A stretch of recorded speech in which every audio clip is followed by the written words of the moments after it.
Putraku, si ande andumu, temuruna anak putri kamu gaungai.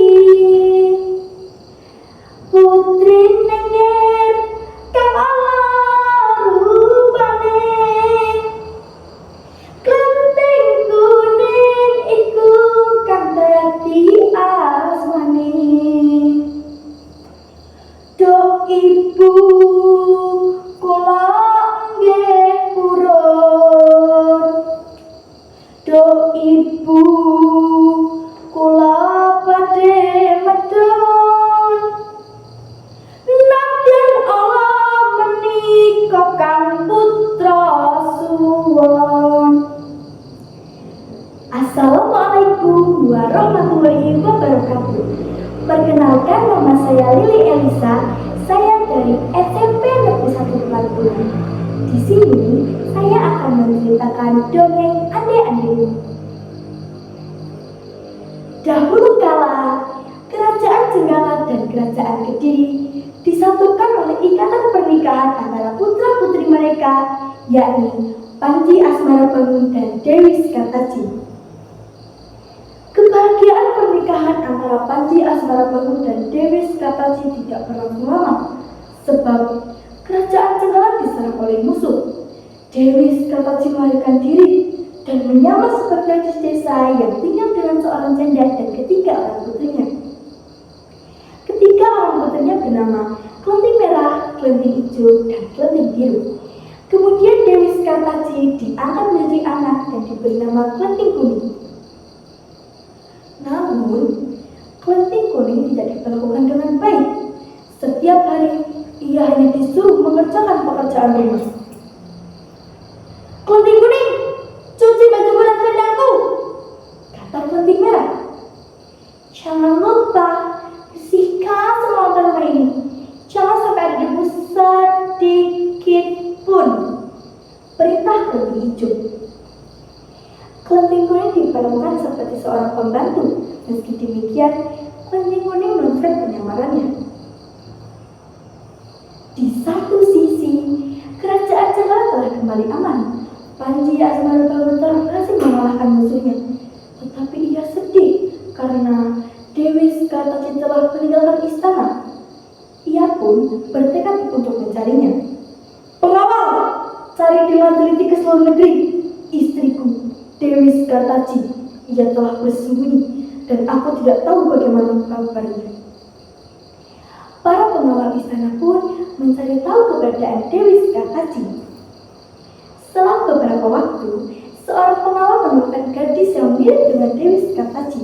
Sontak saja, Panji Asmarabangun pun berangkat mencari istrinya, hingga bermukim di desa Dadapan. Desa itu berseberangan dengan di mana Klenting Kuning tinggal. Kemudian Panji Asmarabangun menjadi anak angkat Poranda dan menyamar sebagai ande-ande lumut yang sedang mencari jodoh. Mendengar berita pencari jodoh ande-ande lumut, Klenting Merah, Klenting Hijau, dan Klenting Biru pun berdandan semenawan mungkin untuk melamar ande-ande lumut. Tapi saat Klenting Kuning hendak ikut, ketika saudara angkatnya pun memarahi Klenting Kuning. Klenting Kuning, kamu tidak ikut melamar. Kamu terima saja dan cuci semua pakaian kotor di sungai. Mereka pun segera berangkat. Begitu juga dari Klenting Kuning, segera pergi ke sungai untuk mencuci. Saat Klenting Kuning sedang buru-buru mencuci, datanglah seekor burung bangau yang mempunyai sebuah cambuk. Kak, pergilah melamar ande-ande lumut agar kau dapat bertemu dengan Panji Asmarabangun dan bawalah cambuk ini jika kamu membutuhkannya. Kak. Klenting Kuning pun menuju ke desa Dadapan. Sementara itu, ketika saudara angkatnya telah lebih sampai dulu di tepi sungai, mereka bingung. Tak ada satupun perahu yang tampak. Jembatan juga tak ada. Sedangkan air sungai sangat luas, deras, dan arus teriknya. Tiba-tiba muncul seekor kepiting raksasa bernama Yukangka. Yuyu kakak, mlakune yo merangkang, nyegat sapa nyebrang, yuyune warna abang. Kepiting itu menawarkan jasanya untuk menyeberangkan sungai dengan syarat mereka harus menciumnya. Tanpa pikir panjang, satu persatu dari mereka mencium hiu kangkang, kemudian naik ke punggung hiu kangkang untuk menyeberangi sungai. Beberapa saat kemudian, tibalah kelenting kuning di tepi sungai. Kelenting kuning juga bertemu dengan hiu kangkang. Hiu kangkang akhirnya menawarkan jasanya untuk menyeberangkan sungai dengan syarat kelenting kuning harus menciumnya. Tetapi kelenting kuning menolak kata itu. Kemudian ia keluarkan cambuk dan memukulnya ke sungai.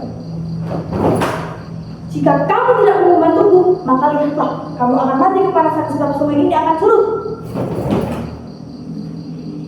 Hiu kangkang yang akhirnya ketakutan pun mau membantu kelenting kuning menyeberangi sungai. Kakak angkatnya kelenting kuning telah bisa sampai dulu di rumah berada.